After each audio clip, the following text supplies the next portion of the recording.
Whiskey Ginger. My guest today is one of my favorite people on earth. I say that for all my guests, but I mean him once again today. It's Brian Simpson. Yeah, man. Thanks for having me. The return of Brian Simpson brought a big bag of Nordstrom with him. What's going on, bro? What is it? What are we talking? I just shopped because I was bored. I was just shopping. I never used to go shop over there before. I like that. I like that you said that you're on cloud 9. I was like, what's the deal? You're like, I'm on cloud 9 right now. I'm having a moment, you know, like because like I sold out the main room the other day, and I've never done that. You know, it's just one of them little things where it was like, you know, the store means different things to different people, but yeah. But to come back, to be gone and come back and sell that bitch out, it was fucking awesome. Wow, dude, congratulations. I mean, look, dude, it's so funny that I've seen you on your rise. I mean, I've known you now for a couple of years, and I've watched it kind of happen, and it's deserved, also kind of predicted. I'm not Nostradamus, but I did call it out. Oh, yeah. I did say this was happening, and I dictated it exactly how it was. I even named your special before you named it. I did all that shit. No, that's the other side of it, too, is coming here and running into some of the OGs, like people I haven't met before. Oh, right. And they're like, oh, your special was great. You know who did you run? Who have you seen that you didn't know before that now you know? Jimmy Carr. Jimmy Carr said some nice, he pulled me to the side and said some real wonderful special. Nice things. I loved what you put together. Yeah. So accurate. And I just met Adam Carolla. I just met him. I thought he was going to be nuts. He was cool. Yeah. Almost everybody that's nuts is cool. Well, that's kind of the it's thing. whether or not you know you're nuts. Right. You know what I mean? Yeah, it's kind of like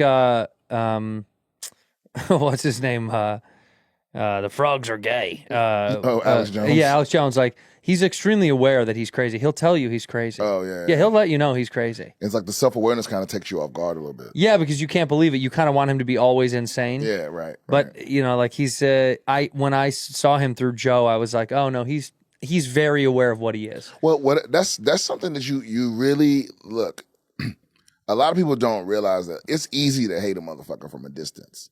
Yeah. You don't really hate a motherfucker unless you hate them when they standing right there. Yeah, that's so true. You know what I mean? And also people that you say you hate, and then you meet them sometimes, and you're like, he was all right, man. Yeah, because hate's just like love. It's like sometimes your feelings are really about the thing that you've created in your head, like the caricature of them in your head, but you don't know them. No. And then you get around them again, and it's like, oh, I guess I didn't know that. Uh-huh. You know what I mean? Because it surprises you. I have good friends that are pieces of shit. Yeah. But I know enough about them that it mitigates it. Right. But if all I know about you is your shittiness, it's easy to hate you. Well, yeah, because everyone's got their flaws. Yeah. You just have to know how much of a piece of shit are they? Yeah, exactly. Are they a little nugget or are they fucking fill a bowl? You know? Yeah. You don't have fill a bowl around you.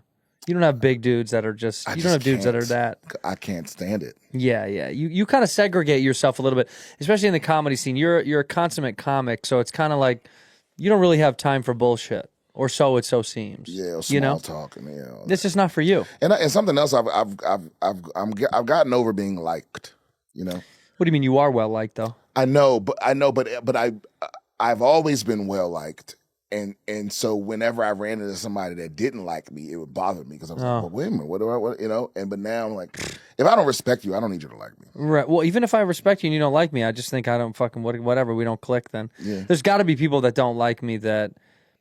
I probably respect that. I'm like, whatever, man. I don't give a shit. There's nothing I can do about it. Yeah, we're never gonna. Yeah. What's that? It's an old quote. Is what other people say about me is none of my business. Yeah. I don't care. Also, bro. like, I know I'm not gonna be one of those old comics with no friends. You know what I mean? Because that's all I'm scared of. It's like getting to the finish line and having no one give a fuck. That's the saddest shit, bruh. It scares me. We see it. We see it a lot. We see it not where we see it more than you would think. Yes. And but like I said, I always say this, like, I think I'm lucky, like I'm part of this generation of comics that, like, we don't hate each other as much because we aren't compete against each other head to head for stuff. Right. Everybody kind of has their own little lane. So we don't. It's a lot of, because if you talk to any comic from like 30 years ago, and they all got all these little fucking hidden beefs and all of, you know. And well, it's like, Joe's Rogan generation. Rogan has it. A lot of those guys. There's a lot of weird beef that we didn't know about, and we still don't know about it. But you hear it. Sometimes it pops up. Right. You're like, oh, really? That I don't. It'll pop that up. dude. But they are very, like, not public about it. No, they don't talk about it. No, that's the difference. Is our generation will, if they have a problem, they'll go on Instagram and I was denied access, and it's like, people don't want to hear that shit. No one cares. Yeah, but nobody gives a shit so now. They're less crybabies, but they definitely have more animosity. Yeah. You know, but yeah, of course, because they've held that for a long time. Yeah, we help each other, though. Well, like Bobby's generation, Bobby has hard resentment for certain people. He'll never let it go. Yeah, and you know what? And this is the honest God truth. I don't even know what most of my peers are doing. Why would you? But I know, but you're busy. But I know people that like they obsess over it. Yeah, and it's not healthy. Like unless I see you every day, like I know what Shane's up to, I know what Tony's up to, I know what Derek Poston's up to. Right. But I see them all the time. Right. But I don't be going, oh well, they got 3 things and I only got 1 thing, and what does that mean? And right. I don't give a fuck about Just it. count what's in front of you. Don't worry about somebody else's bullshit. It's like you beat the game, bro. Yeah. Like you know what it is, man. I'm surrounded by people.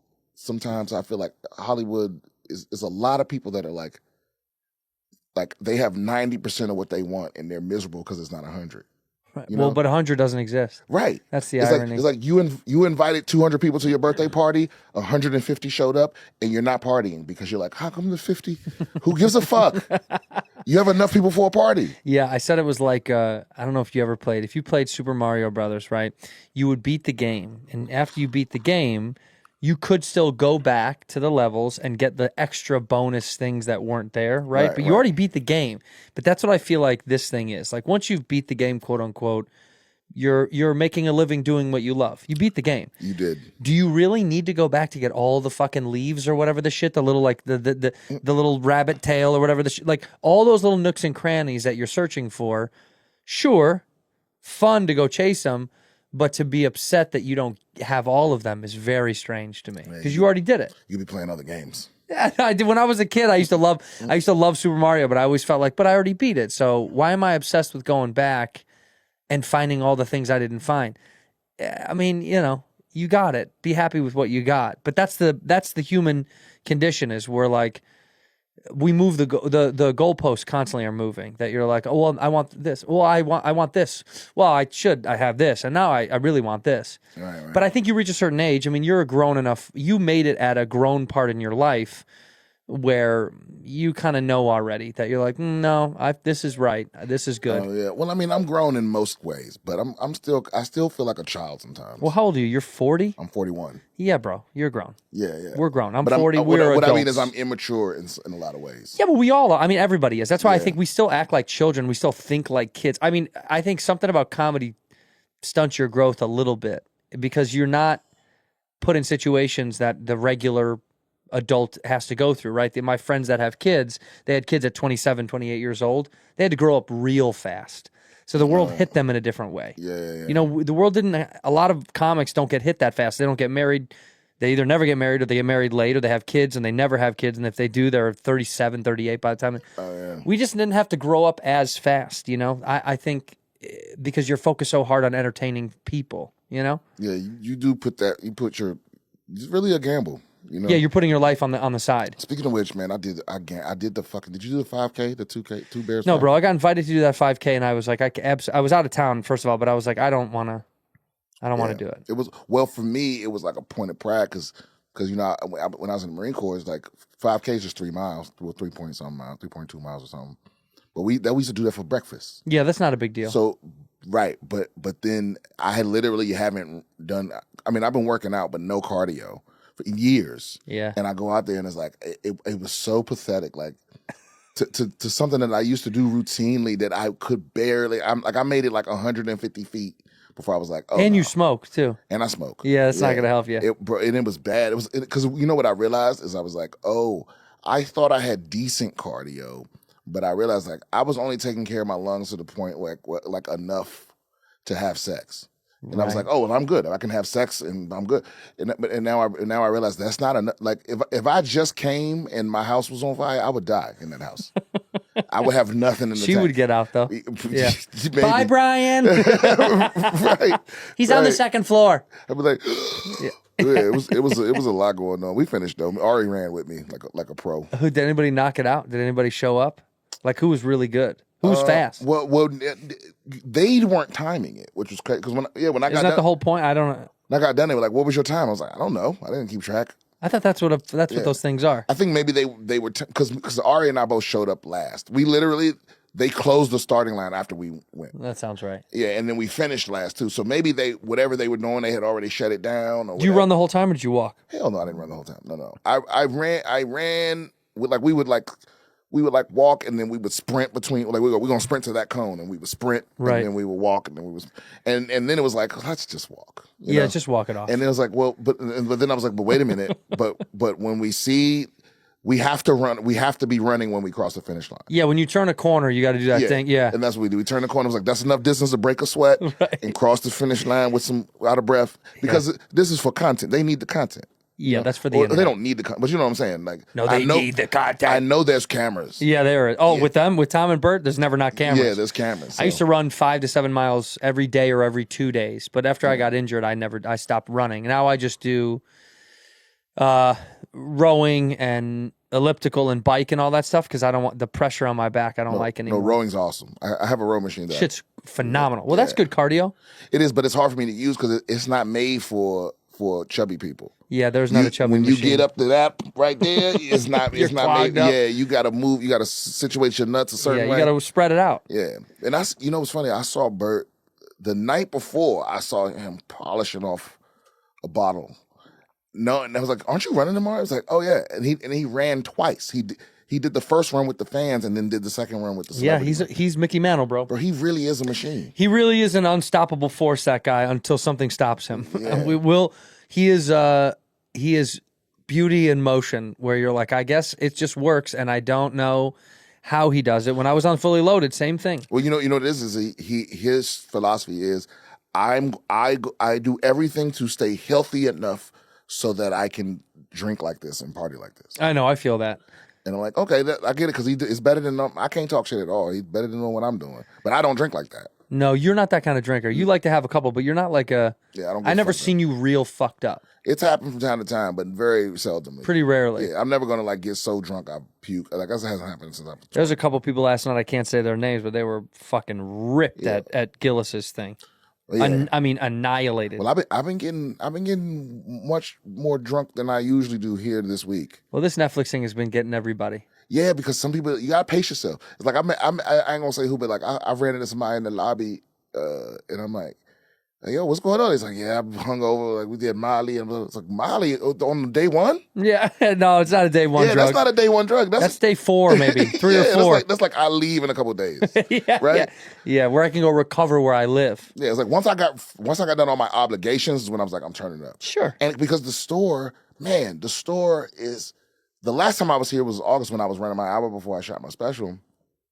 Live from the Mothership on Netflix right now. Go watch. Yeah. I'm sure they have. People that are watching this have probably watched it. Probably, yeah. But I get to the store. The last time I was here, it was almost like sad. It was like the back bar had like closed down boxes in it, and it was like hardly anyone here, and then nobody hang after that set. And I get here for the festival, and it's fucking wall-to-wall packed people, like people everywhere, just cramped. It was like the old days. Yeah, it was fucking awesome. And then when the festival's over, it'll die down a little bit, but it's back to how it feels a lot more now. I mean, the fact that like through nothing that Netflix dictated, the store has kind of become, everyone kind of ends up there at the end of the night. Yeah, it's like where the after party is. You know, they still like killing me a little bit because they like following all the rules and shit. Like, really? Yeah, like they came through Sacred Ground last night and was like, okay, it's 2 p.m. We need to take all the drinks. I'm like, really? That's a little weird. Well, you know how it is. It's It's a little corporate. It's a new regime now. Yeah. It's like we're supposed to be breaking the rules a little bit. That was the point. Yeah. Yeah, but that's what Sacred Ground was. Whatever. But like I said, you know what I realize now too is like, that doesn't belong to me anymore. Like the store and that scene, and it belongs to the door guys and the young comics. Yeah. And so it is whatever they make it. So if y'all want to be fucking rule followers, that's not on me. I know that feels that way too. Now that I'm older, it's like I go back. It's that's kind of my office now. I have to go to work and then I have to leave. Yeah. But I see all the young interns. Like my alma mater. I go back to school sometimes. Yeah. I go to a game once in a while. Yeah, but it was awesome, man. The crowds were awesome. That's what's changed after the special is like a different recognition from the crowd. Right. You know, like a different, like a different pop. Well, they love you going in. Yeah, right. It's not show me something. It's I can't wait to see. And it's also it's not even like, oh, I know that guy. It's like, oh, that's who I came. Yeah, it's a different. I paid money to watch excitement. you. Yeah. No, it's great. It's great to watch. Yeah. Are you loving Austin? Huh?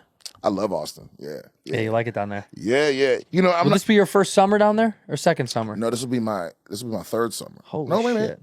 No, you're right. This will be my second summer. No, this will be the third summer. Yeah. Holy shit. Yeah. But I mean, it does get nuts because it's the same temperature. It's the same climate as here.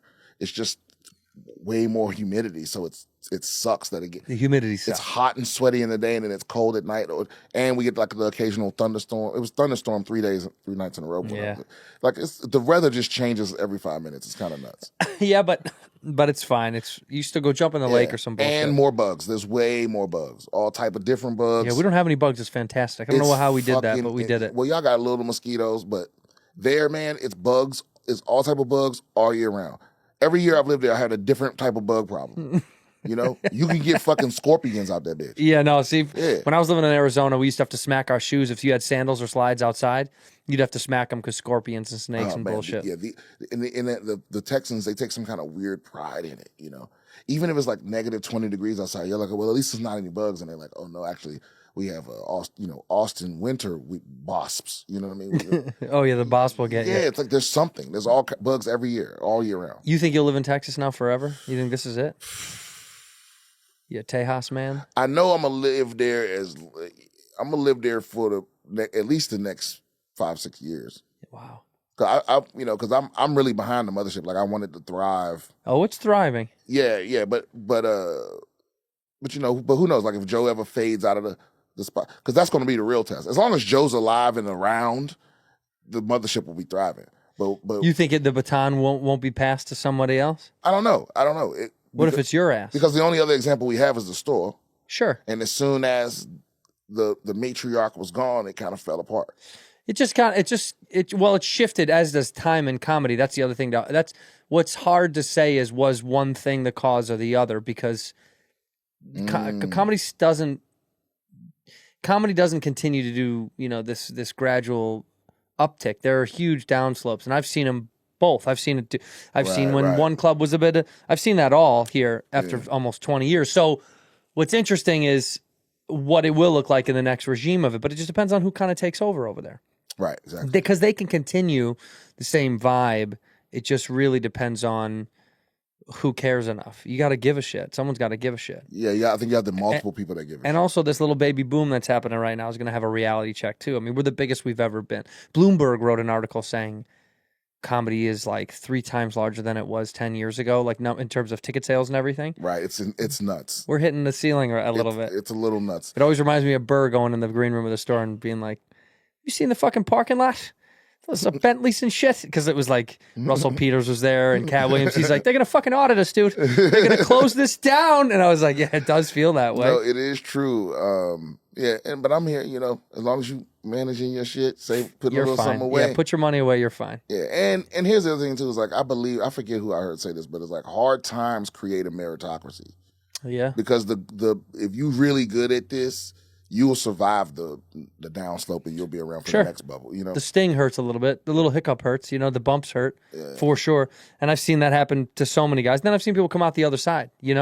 There's dudes I know that, not to name, but like they've struggled. And then they had a little pop and they thought that was going to be it. And then way down. But then now back up again. Now like things are happening again. I think it's all what you make it anyway. I mean, that's a big part of it. Are you focusing on ladies at all or no? Huh? You going to get a lady out there? I'm doing what I'm doing. Oh, you're doing your thing? Yeah, I'm doing my thing. I just got out of a relationship. You did? Yeah, last year, like late last year. But it's You're a free man now. It's good. Yeah. I mean, I always live free. You do. Yeah. You'll never get married, you think? I don't know. I just feel like that's a bad deal. It is a pretty bad deal. Like, listen, I feel like, if you already got a wife, you got out the game just in time. But it's a bad deal. Like, like if you took what marriage is and you wrote it out on a piece of paper and you took it to a lawyer, they would be like, don't sign that. Yeah. Who's trying to get you to sign this? Yeah. It's a scam. It's like, it's a bad contract. yeah. I'm like, but again, I understand it. Like, that's not acceptable to most women. Right. Of like, man, like, I need to be able to destroy you for me to feel loved. You know what I mean? So I don't know. I just can't see it. If you ever hear that I'm engaged, that's a special. I can't wait to hear that shit. I can't wait for you to fall in love with some fool. You just drown yourself. See, the problem is I fall in love all the time, but you don't go that far. I fall out of love just as easy. All right, yeah. I'll be on Monday. I'll be like, yo, she the one, and on Wednesday I'll be like, I can't stand this bitch. But that's everybody. Right. That's all of us. Just sometimes you go, yeah, but I think this one is gonna last. I feel like this is something different. Yeah, maybe. I think, you know what it is? I think the problem is the amount of times I've thought that and been wrong, and then you stop trusting your picker.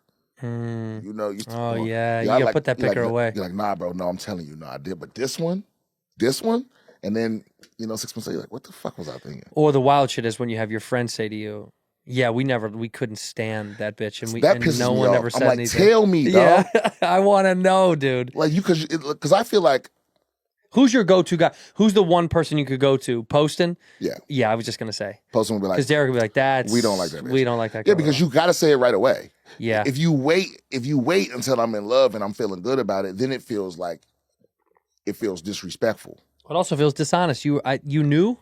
How did you not say anything if you knew? Yeah, it's like, you were excited. I didn't want to real.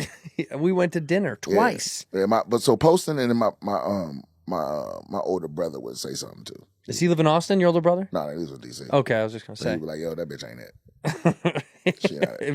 Yeah, but that does hurt your feelings when someone goes like, I dated someone and people are like, we couldn't stand that woman. Yeah, after the fact that she done ruined my life. Now I was like, why didn't you tell me before she threw a knife at me? That would have helped. Yeah, I did a background check. She was a scam artist. Like, what? Well, yeah, why did you not inform me of the thing I'm into?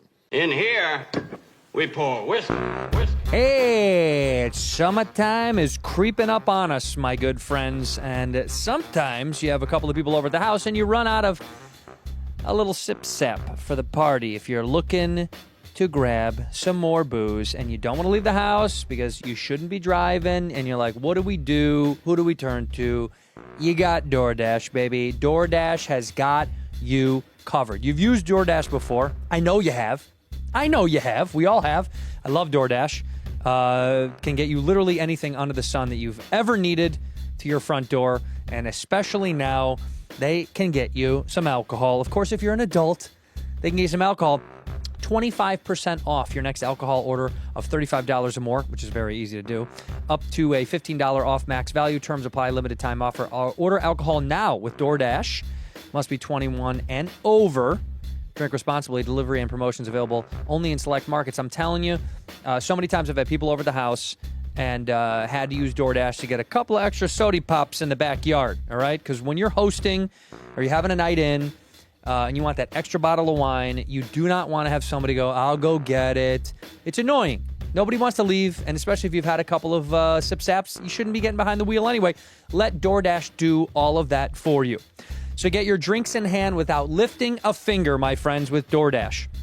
Use code WHISKEY24 to get 25% off up to a $15 value when you spend $35 or more on drinks through DoorDash. For eligible users only. Terms apply. Must be 21 and over to order alcohol. Drink responsibly. Delivery and promotions available only in select markets.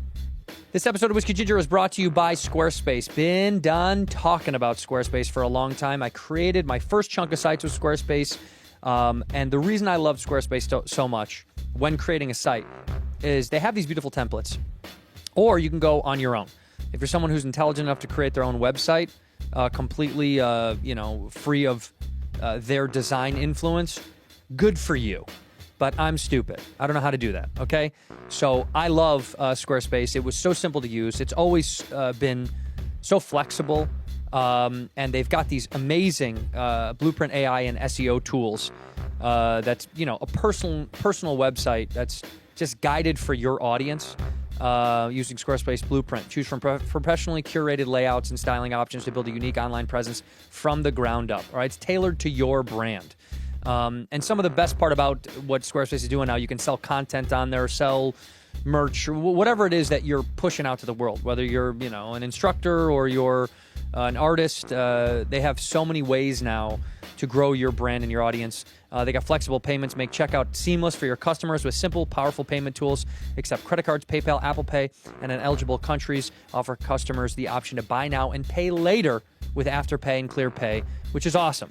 Let people experience your brand with so many different options using email campaigns, the Squarespace AI, and also these amazing templates with wonderful analytics to help you connect with your audience, whomever that may be. You got to try Squarespace if you're building a site. How do you do it? It's very, very simple, my friends. Go over to squarespace.com for a free trial when you're ready to launch. Squarespace.com/whiskey to save 10% off your first purchase of a website or domain. You know it. Squarespace.com. Tool around, have some fun. Free trial. When you're ready to launch, go to squarespace.com/whiskey to save 10% off your first purchase of a website or domain. Ginger. I like gingers. Yeah. When are you going out on the road now? You working out a new hour? You got to be, right? I got a new hour, yeah. All right. Yeah, I was working on it before I filmed the last one. Oh, you were, because you had that thing was already done for you. You were already. No, it wasn't finished, but I think my strategy is I take a break from the material so it doesn't feel stale. Sure. Like I do that like 8 weeks out. And so for 6 weeks I was only working on new stuff, and then for the last 2 weeks I run the hour as much as I can. That's smart. I like to get away from it before I film a little bit because I just get nervous that it's going to feel like routine. Yeah, I'm hitting too many. Yeah. It's like you don't need that much batting practice. Yeah, because I think you got to be a little scared. You got to be a little not. It has to feel a little like I got to find it a little, you know? Yeah, because otherwise I think if it's too massaged, even they can tell that you've done it too much and you don't really like saying it. Right. It's like they want to see that you're finding it as well. Like you're coming back to it, you know? Oh, yeah. And then shout out to Baron Vaughn. He directed the fuck out of that. Oh, I love that dude. Yeah, man. I didn't know he directed your special? Yeah, man. No shit. He's a fucking genius. I think it's the first special he directed, but I knew it. I knew he would knock it out of the park. Well, of course. Well, he's really, really bright, dude. You talk to that guy, you can tell he's really bright. Like every time I'm around him, it's like just brilliant shit is just spilling out of his head. Like he can't help it. He can't turn it off, and so it just comes out. It overflows. Does he live down there? No, he lives in Atlanta. I was gonna say he's not here anymore either. No. But he used to be around here a lot. Yeah, but a lot of people aren't here anymore. Yeah, no, I know. Everybody left. Or they're pretending like they're still here, but they're somewhere else. Right. They want to make people think that they might be here. They're scared. I don't know. I don't believe in that. Yeah. Yeah. I don't give a shit. I'll still hold it down out here. I'm going to be the last man on the boat. That's why this is this. I don't do anything to help my career that I'm uncomfortable with. Like I don't need to. I'm not going to go to that fucking party because the end result is going to be someone's going to not like me afterwards, you know, because it's not my environment. I'm going to do bad. Yeah, you're gonna be the worst version of you, which you don't want to do anyway. Exactly. And so it's like, and I don't even want to be here. I don't want to meet that person that bad. Right, yeah. I don't want it. Yeah. And so it's like, I feel like if you just fuck with the people that fuck with you, you'll get the things like you can thrive that way. Like the people that are good at, you know, like some people are very skilled at talking to you for 30 seconds and it feels like they talk to you for 15 minutes. Oh yeah. And they'll go through and work the whole party and walk away and everybody will love them but I'm not that person. I think of someone right now. That's so funny that you say that. Some people have that skill and I envy it. I admire it, but I don't got it. No, I don't think you need it. I think you've got the other thing, which is like you come in comfortably if it works for you and then you move when you move. Right. But it's frustrating for my team. Fuck your team. Sometimes I say no to stuff and they're like, what? Fuck them. And I'm like, I can't, you know? They're deciding what island to vacation to. I don't believe, you know. Yeah, because you learn real quick. It's like motherfuckers will be like, well, you know, because if you say yes to please everybody and then later on go, I was miserable, they go, well, you should have said something. I know. Right? So I was like, I always say something now. No, you do. Yeah, you have to. I'm like, I don't want to do that shit. Yeah. Well, now are you like, are you entering this world of like being surrounded by, you know, famous people and all this other bullshit that are in your sphere more? It's slowly starting to happen. Just be careful, you know. But it's like, but because I'm in Austin, it's like most of the time when I meet a famous person, there's more famous people around. You know. Oh yeah. Like, cause I'm almost always around Joe or Shane or Tony. You know, so. There's no pressure on me to be anything, right? Joe, other than you, right. Well, so, I don't. The more people I meet anyway, the more I'm more me and less of the thing anyway. Because I don't care at this point. Yeah, no, I like if I meet a famous person and then it's apparent that like that they aren't the sort of person that would really be my friend, then I'm good. I don't want to keep I don't like being around you. I would rather be alone. Yeah, I'd rather be alone. Because like I like being alone so much that I'm always measuring every experience. Like, is this better than me being alone? You know, because I get talked into shit or forced into shit, and then I do it, and my girl or somebody will be like, "Oh, but you had a great time." I'm like, "No, I made a great time of it." Mm-hmm. But I would still have rather been somewhere else. There were other things I was thinking about doing, and I didn't want to be here. Like everybody's mad at me. Look, when I originally got Just for Laughs, it was during the pandemic, so it was here instead of in Canada. Oh wow! And I was like, thank God, because I don't want to go to Canada. Yeah, it's far. Yeah. I hate going to Canada, and everyone else was like, what? You don't want to go to Montreal? Like, no, not really. No, that's budget America. It's great value America. Yeah, it's like theme park Europe. Yeah. It feels like a Disneyland version of France. Yeah. Like you can tell it's fabricated. You're like, this isn't the real one. But you know what? Everybody in that city is a little sexy. I like that part. The women have an air to them that's significantly different. Yeah, it's a weird, like, effortless confidence. Yeah. You know? Yeah, I don't know what that is. Because they think they're European.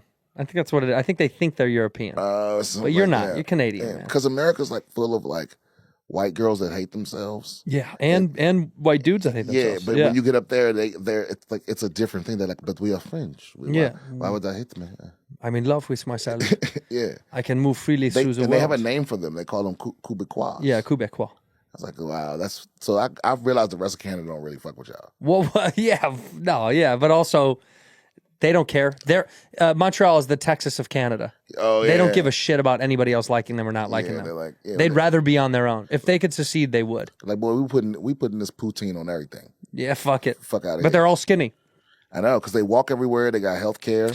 The healthcare thing is probably it too, and they don't eat as much as we eat. Yeah. I just ate a fucking sandwich an hour ago that I knew I didn't eat the whole thing, but I liked it so much that I was like, I'm gonna finish the whole thing. The discipline here, you don't need. They give you more than you should ever need, and you think, well, if they gave it to me, I might as well. I mean, what's wrong with eating the whole fucking thing? But it's like so much, because there's not a guy measuring what's a right amount of sandwich. Do you know what I mean? Right. They're just giving you sandwich, and you're going, okay, this place gives me one this big. Well, I guess I'll eat it. It's cut in half. For some reason, cutting it in half in your mind goes, wow, it's...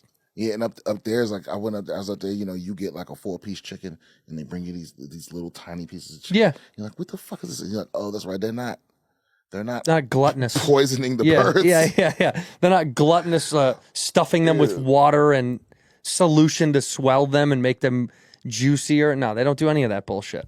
But I don't care. You know, we'll die fat and happy. So who gives a shit? Yeah, that's the plan. What's your city now that you like playing? Like, what city are you selling the best in? What's been the best city for you? Like, you know how, like, I know because where you're at right now in your career is like, I know you're selling great tickets. You're all over the country.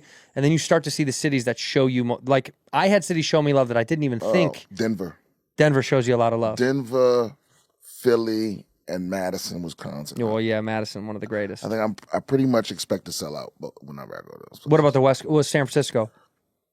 No, Seattle. Oh, Seattle's great. I sell a lot of tickets in Seattle, yeah. Yeah. San Francisco, fuck San Francisco. So funny, man. I do so well in San Francisco. It's unexplainable. I've always liked them. It's always had a good time.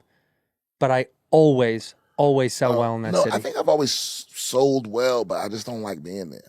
The city itself. Yeah. The audiences are fucking phenomenal. The audiences are great. They're great, man. But you don't like the city. I don't like the city. It's Manhattan with hills.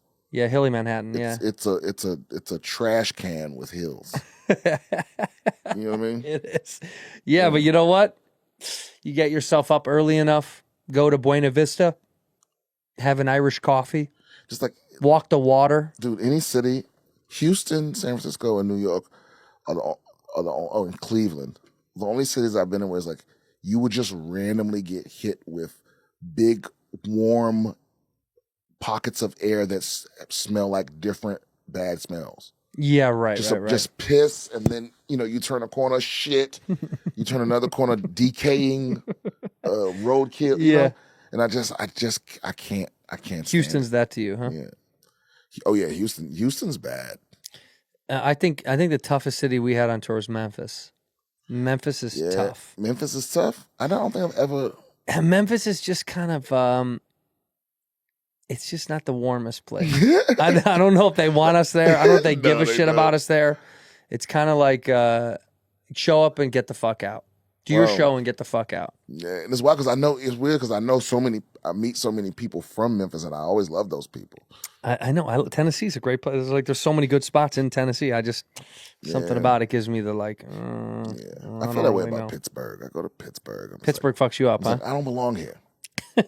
This feels like they want me out. Well, yeah, as a black dude too. Right. Pittsburgh has no black dudes, you think, huh? No, there's black people in Pittsburgh. Yeah, but it's the surrounding areas. Right, like rural Pennsylvania. Yeah.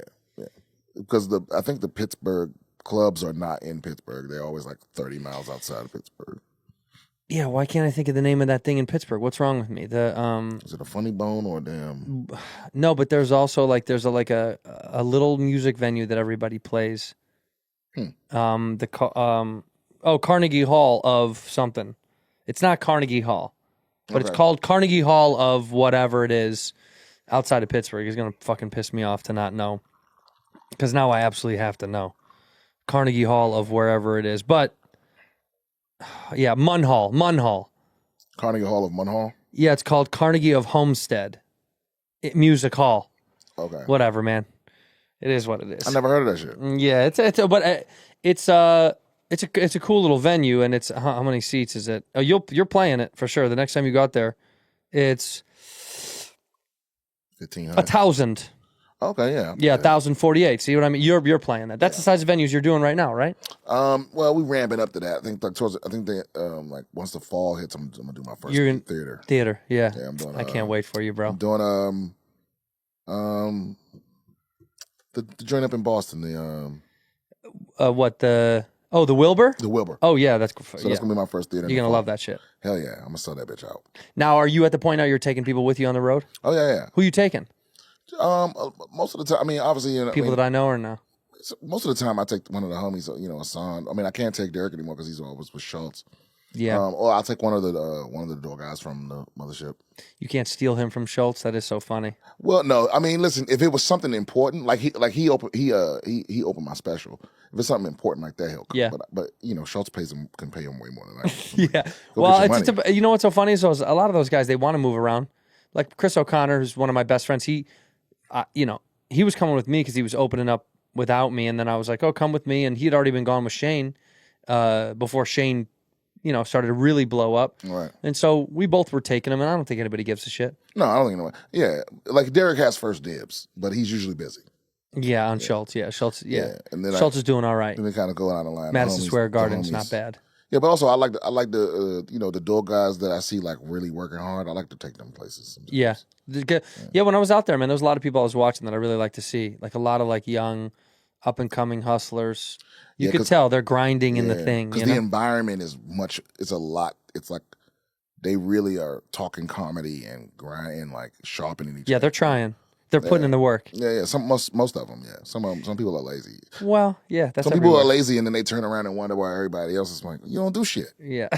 What did you think was gonna fucking happen? Some people it blows my mind the amount of people that don't do anything different and be whining.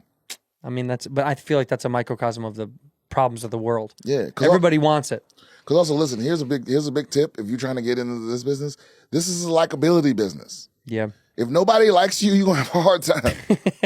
Yeah. You know what I'm saying? Because there are, listen, I do have peers that are fucking dickheads, but they're funny enough that people tolerate it. So it's like, you got to be hilarious for people to put up with you being an asshole. Yeah, and they do. And they do, and they will. But some of them become the most famous comics in the world. Yeah, but you got to work hard. You got to work hard to be that funny. 100%. Yeah, so it's like the lazy people don't, unless you're smoking hot, you can't get ahead being lazy. Even then, you're gonna have so much more scrutiny. Oh yeah, because when you get through, and part of it is because you look a certain kind of way, they're looking at you. Oh yeah, because once you banged everybody or told them that you won't bang them, that's all. That's all opportunities. Once you told everybody how much you won't bang them, then then that thing stops. Yeah, and everybody wants to see what else is next. Then or they subscribe to your OnlyFans or whatever. That's the wildest shit now. How many people are on OnlyFans? It's mind blowing. It's kind of beautiful, the fact that that a new industry was created, and Joe Biden is creating jobs. He's an OnlyFans supporter. Is he? No, I have no fucking he probably idea. is. Yeah. Because look, if you see a for whatever reason Instagram, like they every time they show me a hot woman and I go to her profile, if there's a link in her bio, 85% of the time it's OnlyFans. Yeah, you know what they put up now? They put like a chili pepper. Like a spicy link. Dude, it's so funny. Every time I'm on an explore page, I'm on the shitter and I like see a good looking chick and I click on her profile and I'm like, ooh, who is this? Is she like who is this chick? Is she like a model, a dancer, or whatever?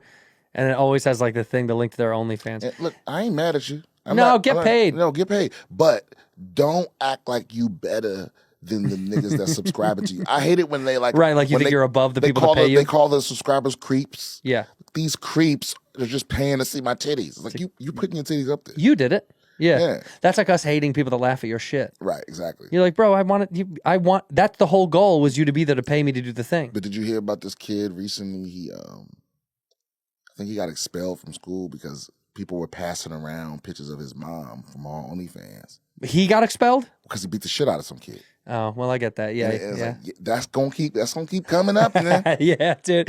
Yeah, the amount of moms that are on OnlyFans now and don't know that they're future moms on the way out. It's a bummer. It's coming. Yeah. The internet is forever. And also it's got to be keeping this in an algorithm somewhere that when one thing is found about your mom, it all comes flooding out at the exact same time. Well, you know what I think? I think we need a reset. Crash the internet? I just need to be an official government, like we're wiping the internet, because we didn't know we were doing it first. Right. So now everyone gets a chance to approach the internet knowing what it is. Smart. Right? Like everything goes away. Yeah, everything goes away. Start from scratch. Everything you've ever, not the articles and stuff like that, but all posts, all social media posts get erased. I kind of like this. So everybody gets a do-over, and now we know how to be careful. Start now. Well, because I see my buddy's son is like 14 or 15, and he doesn't really post at all. But when I was younger, obviously not that young because it wasn't available yet, but we posted everything. And he doesn't really post because he's kind of scared of what to post. He doesn't want to say anything or do anything that gets the criticism or the hatred or he wants none of it a little bit. And I get that because you're so inundated by seeing so much hate or so much love that I think it's overwhelming for someone young to be like, well, I don't even want to put up a photo. But you know what's wild is like a lot of them are like really behind in the social skills though, because they don't have to go do the thing. Yeah, when they hang out, it's online. Like you remember going to the pool in the summer or some shit like that, or going to like a summertime hangout spot, and you were forced to either like talk to the girl that you were uncomfortable talking to or befriend the group that you thought was really cool. Like you had to go out of your way to feel feelings of like discomfort and vulnerability. And it makes you a stronger person. You also start to decide at that point in your life what's worthwhile for you. Right. And if you don't have that, I think that's because now kids they're taught the opposite, that they should never be uncomfortable. That they shouldn't have to so deal much with it should at be all. uncomfortable. Your whole life is extremely uncomfortable. Yeah, that's why the older you get, you feel it more and more about how you get not complacent, but you get comfortable with being uncomfortable. Yeah, I agree. Yeah, like I'm more comfortable now than I've ever been about being uncomfortable. There's so much pressure and bullshit, that you're like, well, I don't fucking care. That's why I find my little bullshit hobbies, In here, we pour whiskey. This episode of Whiskey Ginger is brought to you by Rabbit Hole Distillery and their one-of-a-kind Kentucky bourbon and rye whiskeys. Behind this beautiful sauce I've been talking about for quite a while now is 𝙋𝙤𝙙𝙘𝙖, their founder, their godfather, if you will. Left a successful career to craft the world's finest spirits. That he did. He was the fastest ever to get inducted into the Kentucky Bourbon Hall of Fame. Come on. If you're looking for something truly magical this summer, I implore you to try some Rabbit Hole. This is their Boxer Grail. This is their straight rye whiskey. For a long time, a lot of people say, I'm not a rye guy. You will be after you try this rye. They also have 3 other expressions other than this one. They got the Cave Hill, which is their OG triple malt bourbon. The High Gold High Rye Double Malt. This is the Boxer Grail. And, of course, what I usually push and sip on this show, which I really like a lot, is this Derringer. This stuff is finished in Pedro Jimenez PX Xerica. You got to say it like that, otherwise it doesn't count. Cherry notes are going to smack you in the face, but it's not too overwhelming where it ruins the flavor profile and the depth of the bourbon inside of this. It is so very good. For their price point, I've said this before, it's probably some of the best whiskey out there. Please go try it. Go to rabbitholedistillery.com/buy-now, rabbitholedistillery.com/buy-now. Use that promo code RABBIT for $5 off your first order. Find it wherever it is sold near you and pick up a bottle for yourself or for a friend. Enjoy responsibly. Hey, when I first moved to Los Angeles, California, didn't have but 2 shekels in my pockets. My credit was pretty bad. It was really bad. I went to buy a bed, and I couldn't afford it. I couldn't afford a little bed. And I remember thinking, how am I going to get my credit to a place when I could lease a car? I was like, I can't even get a bed. How am I going to get a car to get around town?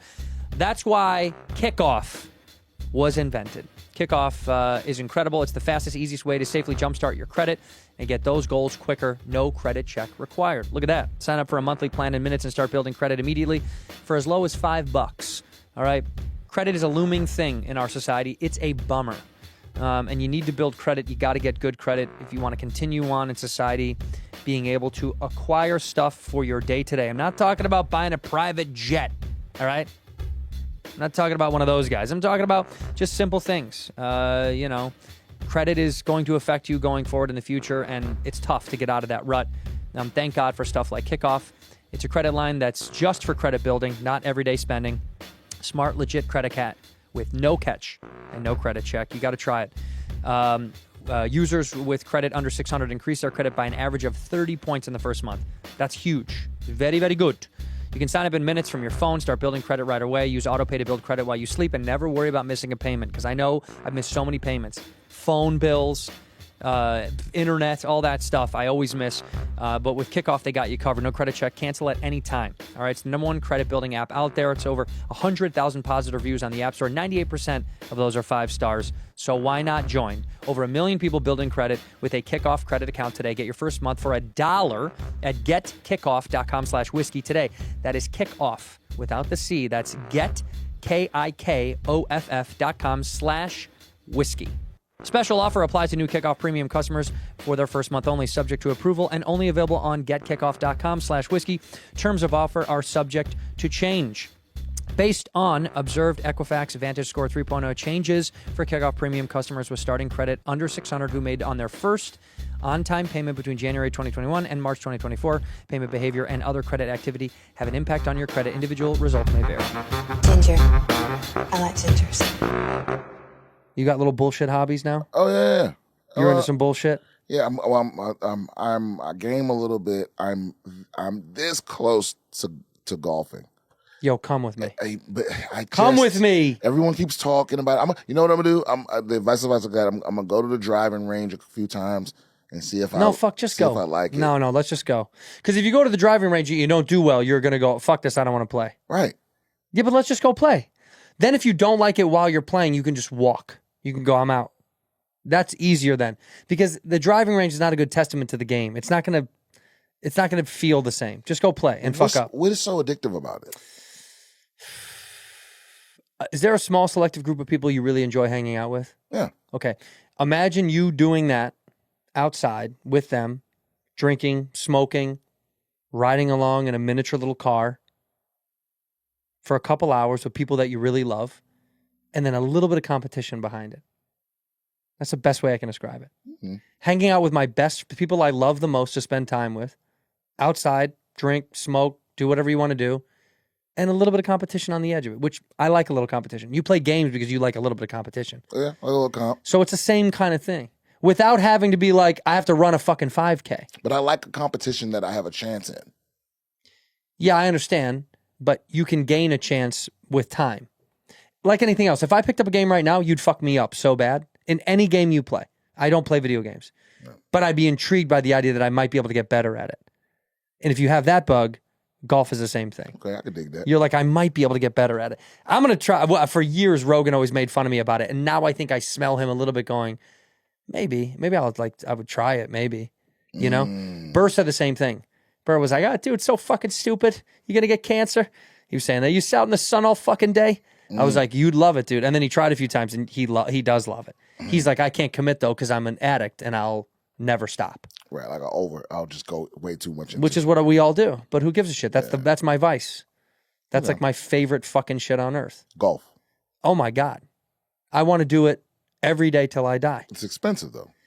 Yeah, it gets a little expensive, but I mean, it doesn't have to be, right?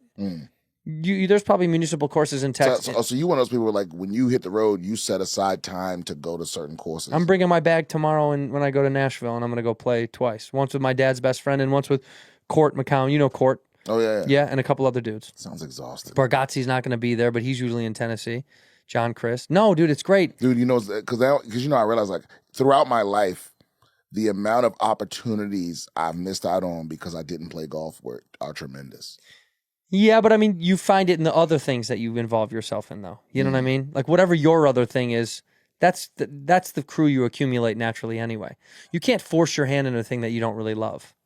Right. But what I mean is there are people whose company you just won't have if you don't play golf, you know? I get it. Well, yeah, I guess I know what you mean. Like, I guess. You're not going to get to hang out with certain people because that's what they doing. Right. You know? Like, Right. Just about when I was in the military, I remember our commander walked through and was like, "You play golf?" And I was like, "No." He was like, "You play golf?" I was like, "Yeah." Never seen that motherfucker again. He ended up being the commander's driver because he played golf because he loved him so much. But he only learned that he loved him because he was on the golf course. You should just lied. Oh man, yeah. Because I'd have got found out. Sarge, I play. Yeah, yeah, but I didn't know. I didn't know what this deal was. But that is that kind of shit. Yeah, no, I know what you mean though. Like it does open up a different world of opportunities, but you found that in other things. You found that in being a stand-up, right? Like I found that when I played pickup basketball at the elementary school with all these other guys in Beverly Hills, like those things that you found you were in love with naturally, they led you to the group you needed to be around. But golf doesn't keep you in shape, right? No. No, okay. No, which you know, to be honest with you, if you're already working out, it's just another fun thing to do where you don't have to exercise to play. Like every other sport, you have to exercise while you're playing. You know what I mean? You're playing pickleball or tennis or pickup basketball. You're exercising while you're having fun. But does exercising help you at golf? 100%. Okay. The best golfers in the world are, well, arguably some of the fit guys. Like Rory McIlroy is one of the most fit motherfuckers. I mean, Tiger was jacked. He's jacked? Bro, it's so funny. Most people that don't like follow golf don't know. I'll show you a picture right now of Tiger Woods. Look, he's a little bit older now and he's been injured 1,000 times. But he was massive. I mean, and just swole as fuck in like the best shape. He learned that getting in shape was going to help him so much more than all these other dudes in golf. I mean, you would never think a guy like this, like, does that look like a golfer to you? Oh, no, okay. Yeah, no, he's in great shape. You know what I mean? He built like a DB. Yeah, but that's what I'm saying is like, he learned at a young age getting in phenomenal shape. I mean, like, hold on, look at that. That's not a golfer. That looks like a fucking football player. Yeah, he is a huge motherfucker. Yeah. I never thought about it. Yeah, but because what it is the advantage was flexibility and strength are the two things that you really need in golf. If you're very flexible and you have good strength and power with hand-eye, obviously, is the most important. But the older generation didn't give a fuck. They were like, if I'm just good at hitting, it's striking the ball cleanly. I don't. Who cares? Who cares how far it goes? I'm still the best. I'm still good. Oh, right. But he was like, technology and being fit was a new generational thing. So now all these guys work out. They all work out. I mean, they're not all yoked, but Bryson DeChambeau is this dude in there. He looks like a fucking linebacker. There's a couple of dudes. He hits at like 330 off the tee. That is very, very fucking far.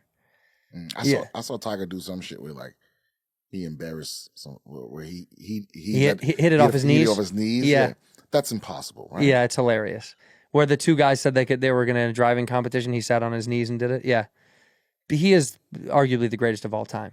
It'd be like Jordan doing, if like someone being like, you know, I can dunk like this, and Jordan being like, well, I'll do it with my eyes closed just to fuck with you. Yeah, at 60. Yeah, and he still would. Yeah. I read an article, somebody said that Jordan has admitted to having a bunch of kids all over the country. He's like the amount of women that I was laced up in the late 90s with. and Anthony Edwards, who plays for the Timberwolves, they keep doing this thing where he looks like him a little bit. They put his face side by side, and they're like, could this be? This is like the internet. Could be. I know, it's so funny, though. But the internet, when they create these conspiracy theories, you want to believe them because they're fun as fuck. Even if you know in your heart, like, what are your favorite conspiracy theories that exist? What do you actually believe in? Is there a few that you're like, oh, hell yeah? No, I mean, the Kennedy one, there's something there for sure. Well, yeah. The wildest one was somebody said he killed himself. I was like, that's the wildest shit. We saw him die. I know, it's wild. They say, like, the camera didn't really catch, like, the Secret Service member had a gun in the front seat, they said, like, and he turned around and they tried to freeze it to see if the gun was from the Secret Service member in the front seat. There was some wild ass shit. You know what's so scary about the Kennedy thing is that every president since everything was supposed to be uncovered, every single president has opted not to. I know. Like, they were supposed to release all the files, 3-4 presidents ago, and each party, Bush said no, Obama said no, Trump said no. And why? I can't think of any reason why. Because when Trump said no, I was like, we're never going to find out what happened. Yeah, because he'd be the one that'd be like, do it. He'd be the one that's like, we need Let to it go. So it must be. My theory is, I think it's because the vice president has something to do with it. Oh shit! It's like, who had the most to gain? That motherfucker. 100%. So it's like, I think he had something to do with it. Because what other reason could it be for us to not need to know? Where it's like, yeah, we need to know. The whole point of the land was they were waiting until everyone involved was dead, right? And now everyone involved is dead, and so let it go now, and they still won't. They still won't. I read a thing about. I thought it was an Onion article. I literally thought it was an Onion article. I think Bargatze showed me that Robert at RFK had said that they removed. Did you see this? Mm-mm. They removed a bug from his brain or something. Oh yeah. He had a dead worm in his brain. What the fuck? I was like, no way is this real. I was like, how? Like, the luck of his families. I know. Well, that's why I was like, bug in his fucking brain. Yeah, it was dead. Series of health issues abnormally said it was caused by a worm that entered his brain and then died. New York Times reported severe memory loss and mental fog. He said in a deposition 2 years later. But he said it. There's no other. Well, he was going through a divorce. Yeah, that's what it is. There's a bug in his fucking brain. What else I was saying? Like, there's a thorn in his craw. You can't have it both ways. Yeah, bro. Whatever. Doctor believed it was abnormally seen as scans was caused by a worm that got into his brain and ate a portion of it and then died. I mean, it reads like a fucking Onion article. Politician says worm ate his brain, thus causing him. You know what I mean? Like, that feels like a bit. Where you're like, why did you have brain fog? It's like a worm got in there. Did they get the worm out? Yeah, apparently it died and they removed it. But also show me the fucking worm. Yeah. I want to see that. Let me see this worm. Let me see the x-ray. Yeah. Show it off a little bit. Yeah. And also, how are you not retarded? Yeah. What do you mean? How did a worm eat your brain? It picked the right part of your brain to eat? Is that why he started talking like that? That's the whole thing. That he says that's a mental, what is that called? I forget what it is. It's like, his brain is doing that to his voice to create that. It's not like there's something in his throat. It's like a thing from his brain that's doing that. Oh, okay, yeah. It was probably the worm. I see. Let's blame it on the fucking worm. Yeah, but I think that deposition was in a divorce thing, and he was trying to say he had memory trouble. Yeah, I don't remember any of that shit. He was trying to help him in the divorce. I mean, I don't. Yeah. Do you remember anything? From what? Do you remember? Do you have good memory? Yeah. My memory's terrible. But you know what it is? I have good memory, but it makes no distinction about whether something's important. I remember the most insignificant bullshit. Right. Yes, but I don't remember like monumental. Sometimes I'll forget the details are always so foggy with me. That's what scares me. Yeah. Where I'm like, how come I don't remember that thing? Yeah, my whole life is reminders and notifications and sticky notes, and because I know I just forget. You do. Like severe ADHD. You know that feeling of going upstairs to grab something, and then when you get up there, you forget what you went up there for? I do that all the fucking time. Okay, right, but it's literally all day, every day. That's you. That's how you feel. Yeah, But you think it's because you're living so presently? Like, do you feel like you're living in moments at a time? You're focused? No, I think it's because when something grabs my attention, everything that just happened in the last 5 minutes is gone. So I'll literally I'll be about to leave out the door, grab my phone, grab my wallet, and go, oh shit, my keys are upstairs, and then get upstairs and grab my keys and run down the keys and go, where's my phone? And then go back up there to get the phone. Like, oh god, here's the phone. Where did the fucking keys go? Like, and it's every day, all day. Yeah. So what's that attributed to? Do you think? I think it's ADHD. You think it's ADHD? Yeah, for sure. See, because for me, I do that. I forget stuff, or I just blank on where I put the thing. I lost one of my car keys, and that's very unlike me. But this was like a tipping point for me to be like a little scared of how much I'm forgetting. Yeah, but I think it's because I'm also just like, I'm doing too many things. My wife's always like, you're doing too much. Your brain's running at such a high level. Yeah. You got to slow the fuck down. Yeah. It can't retain all that information, all that bullshit. Yeah, that's part of it. So insignificant things just go by the wayside. But that used to never be me. I would never forget that kind of shit. But I lost a car key. I was like, how the fuck did I lose a car key? It has to be in my home. You still don't know where it is? No, it's fucking gone. Oh, that's infuriating. Yes, bro, it's in my house, and I cannot find that fucking I'm going to thing. tell you this, and maybe this sounds a little evil. Well, now I put an air tag on my other one. So this is my strategy. Yeah. And I know you do because you're a comic, so if you have a friend with a drug problem. Oh, yeah, we got a few, yeah. Okay, you just go, hey, listen, I will give you $100 to come to my house and look for that key, and I will give you $1,000 if you find it. That's such a good idea. And they will find it. I lost my passport one time, and I did that. And you're like, come over. I was like, if you find my passport, I'll give you $1,000. Come over, get high, and go find my passport. Yep. No, not while you high, because they're gonna their goal is to get high afterwards. Oh, right, they need the money to go get high. Yep. You just go, hey, yeah, I'm not offering you drugs, but I'm offering you enough money where you can do drugs and some more shit. That's a great idea. Yeah. I did almost lose my passport now because Bob and I were going to Abu Dhabi, and I had to go find it again because I didn't know. I misplaced the fuck out of those things. There needs to be something. We shouldn't have to have a passport, by the way, anymore. We already are embedded in a system. I agree. I don't need to show you my license anymore. I know you can take a retinal fucking scan. I know you have us all logged in. And I'm like, they do Face ID at the airport now. Yeah, and I'm like, how many times do I gotta take that picture? Yeah. Every time I go to the airport, they like stay here and take the picture. You have it. It's like, this isn't faster. No. Didn't it know who I was when I walked up? 100%.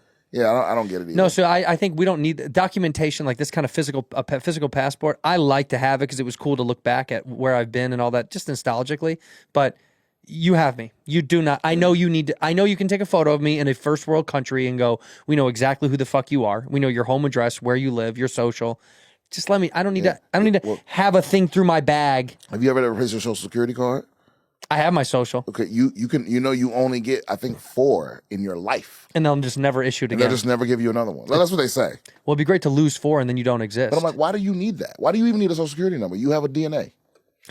Yeah, well, the social is for them to, the social was for them to it was just data collection. Right, okay. It was almost like the Census Bureau was using that as a way to understand where your number moved in this country so they could group you into where you went and where your community grows based on your little number. I think that's like almost eugenics, where they're like, where do these people go and how do we keep them where we need them? Well, you got to know where the Italians are, so you know this. 100%. You got to know. Those guinea wops will fucking get in all sorts of trouble, man. You got to keep them sectioned off. I could say that I am one. That's why I had a fucking great Italian sandwich today. And I said to the guy next to me, because it's such a good spot. And the guy was like, I fucking love this place. I was like, me too, man. Really? Was it? Hold on. I'll send it to you. I'll send it to you. But I was like, you know what? That's fine. I can blow up their spot because it's in the far West Valley. It's nowhere near where I live.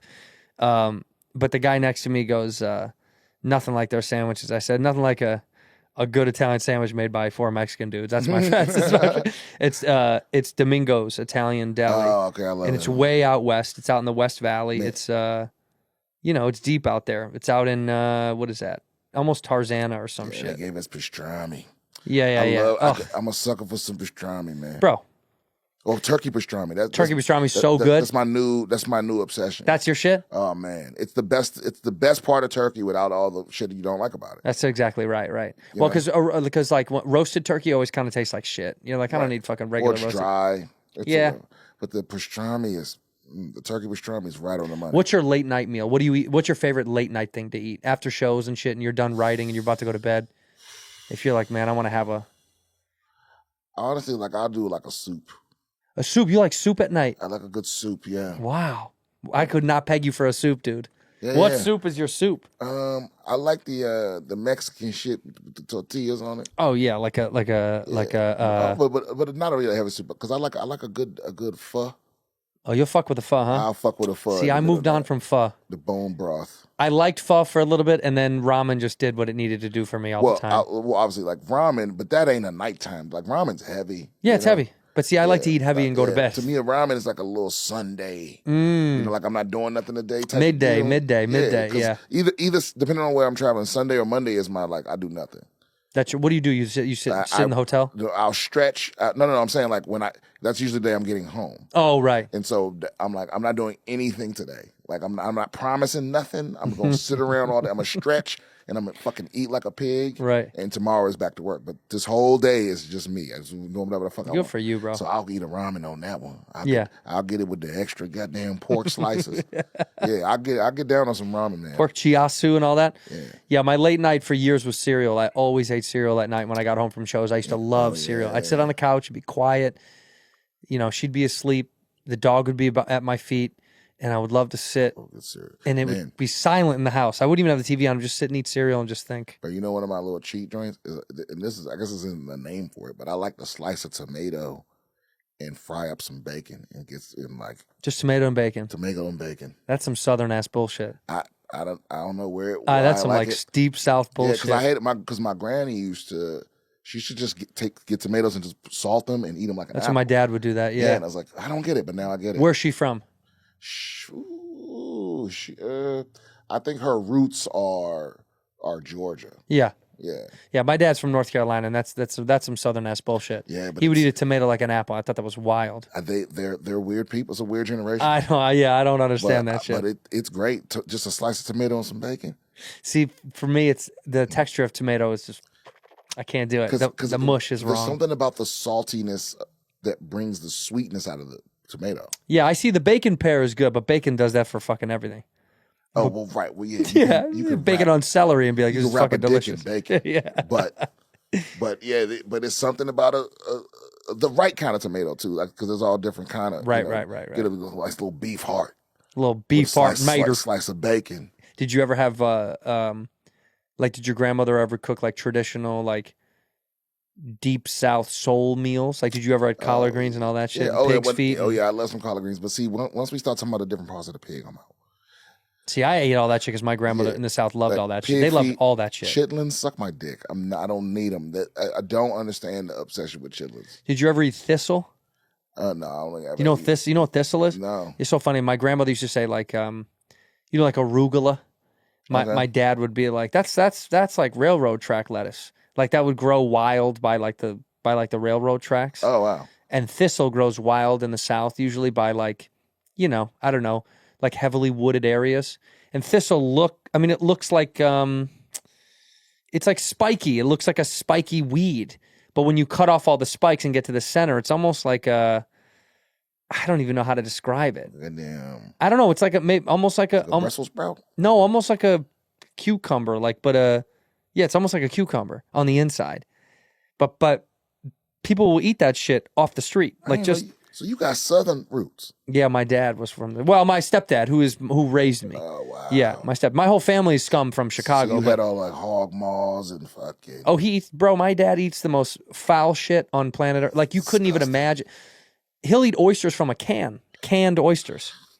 Yeah, dude. See, I just got into oysters, but I love yeah, you're never gonna eat them out of a fucking can. No way. They gotta be fresh out the sea. This is worse than what you'd get in the fucking army. You know what I mean? This is like canned, push pressed, set on a shelf for years. My dad thinks that's like the greatest thing on earth. He loves it. Oh God. Yeah, it makes me nauseous, dude. Yeah, old folks from the South, man, they eats the wildest shit. But also, he grew up with all that, so it's not even he questions. My dad will eat. It's also very unhealthy. I mean, I love my father, but there's days he'll have pork rinds for breakfast, just a bag of pork rinds. They're like, you ain't never had bootstring and peas? No. Bootstring and peas is good for you in the morning, boy. I always hated okra. You ever have that Okra's shit? the worst, man. My dad loves okra. I fucking hate it. There's not enough shit you could put on that to make it good to me. Yeah. But like Grits, fine. All that's fine. The standard shit. Country ham. That's some grits. Scrapple. Did y'all have Scrapple? Scrabble, yeah. Scrapple's good, so yeah. That's a real regional thing. Some people don't even know what I'm talking No, about. Scrapple's, they had Scrapple, yeah. I'll get down on some Scrapple. Sure. But that's flavorful. Right. Right. It's also real bad for you. Like, all that shit is bad for you. All of it's terrible. None of that shit has any health aspect whatsoever to it. They weren't worried about that. They were just trying to get through the day. You have calories to get through the day. Yeah, I mean, I used to see my grandmother, she'd kill chickens in her own in her backyard. She'd wring the neck, and she would do it all herself. She'd defeather it and all that shit. And she'd come in, and I'll vividly remember this. I told my dad, he laughed.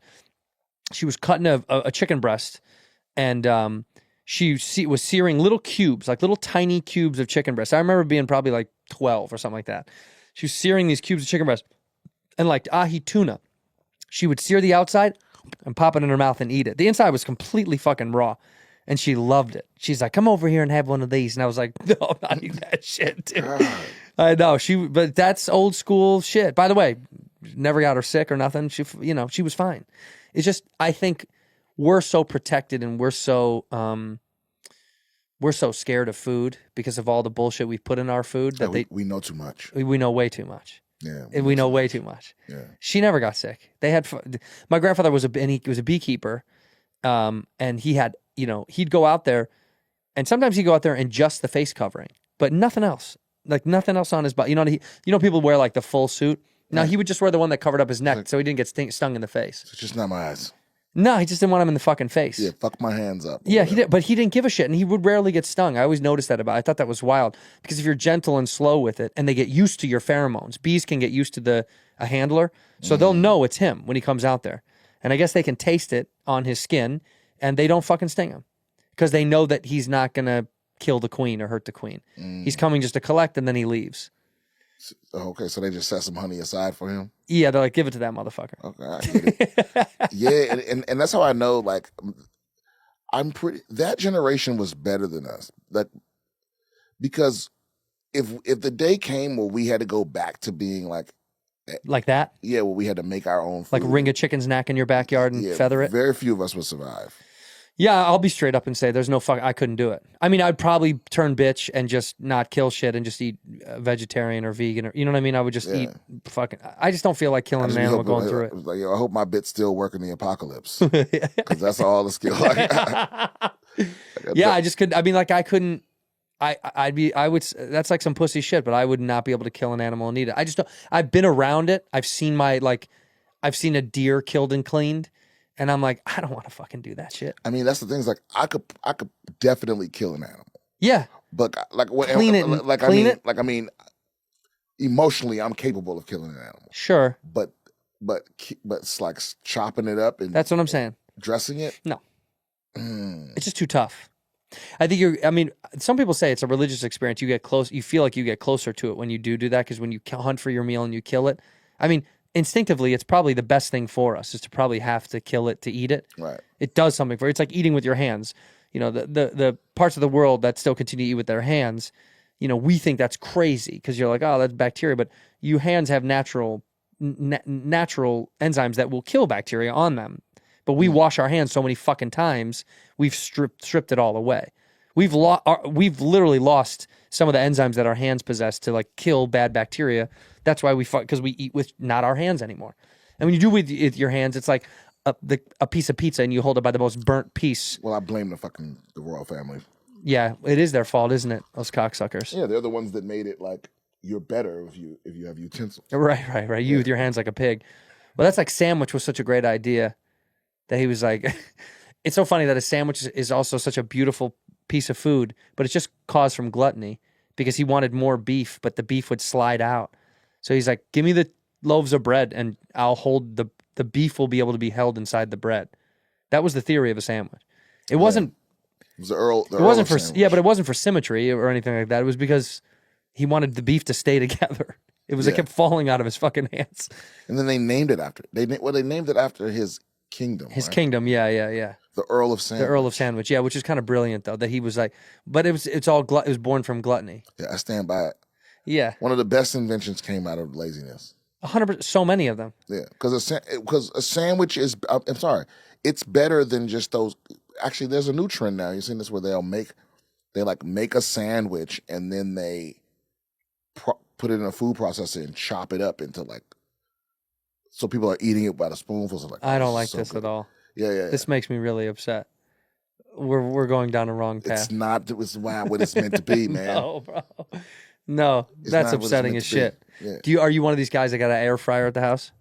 I got an air fryer. Everybody air fries everything all the time. Air fryer, yeah. We don't have one. We're behind the times. Yeah, man, you gotta get one, man. It's That's what everyone fucking says. No, it's awesome. Some of them can be a little pain in the ass to keep clean, but it's just a way of frying without having to deal with all the grease and shit. Yeah, because deep frying is a fucking absolute nightmare. When you fry something in your fucking kitchen, right? You're like, what? It looks like so much spilled. Yeah, it's gross. It's disgusting, and it smells. Yeah, I can't do it. And you're literally just really soaking up all the grease and putting it in your fucking. I know. You just might as well drink the grease.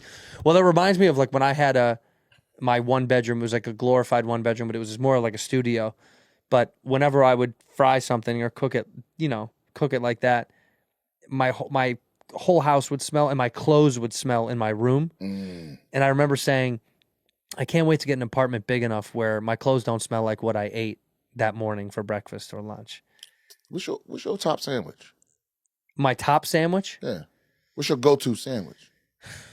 Today I had mortadella with salami, mozzarella, balsamic drizzle, and Calabrian chili paste on a French roll. Wow. And that shit's like my fucking... bougie ass.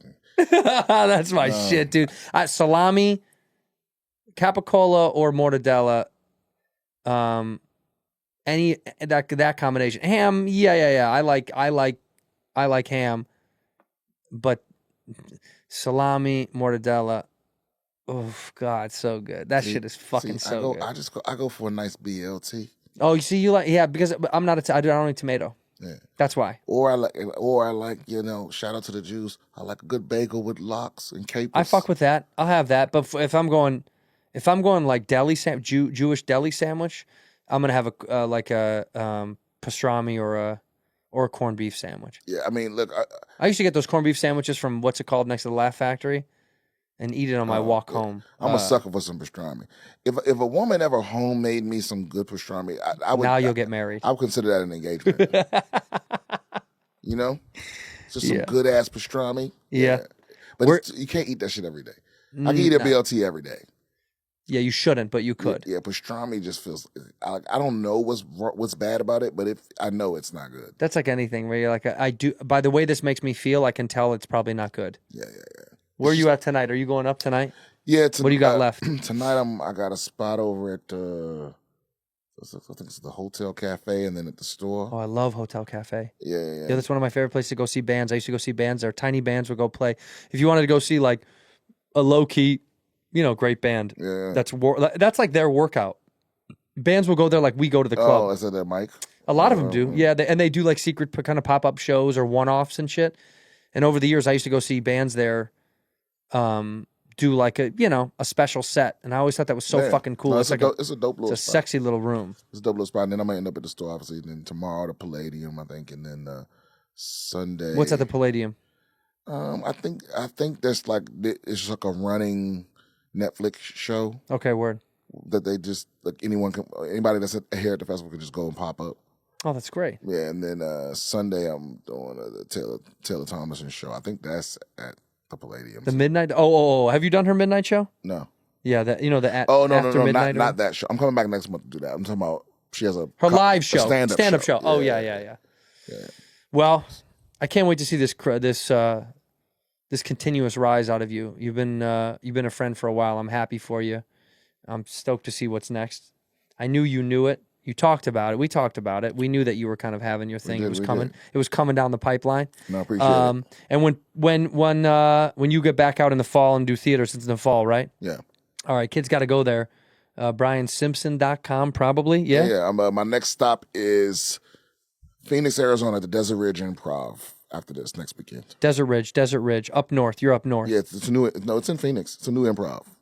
Oh, it's brand new. Yeah, it's brand new. But Desert Ridge is, well, I know Phoenix because I live there. I'm saying, in my mind, that's up North Phoenix. Okay, yeah. Desert I Ridge. don't know anything about Yeah, that's up there. Okay. That's like, that's there's a few clubs up there, but yeah, when I was in school, there was the Tempe Improv was the only club. Now there's like 7 fucking clubs in Phoenix, which is wild as shit. They keep convincing people to live in that hellhole. Yeah. We'll see. You know why? It's just cheap. Arizona's cheap, dude. They can get you if they can get you out there, they'll keep you. They're like, good, man. Yeah, because you can miss a bus and die of dehydration. Yeah. Go to BrianSimpson.com. Go see my man. I love you, bro. You're the best. Look in that camera. You say one word or one phrase to end the episode to take us home, my friend. Get revenge.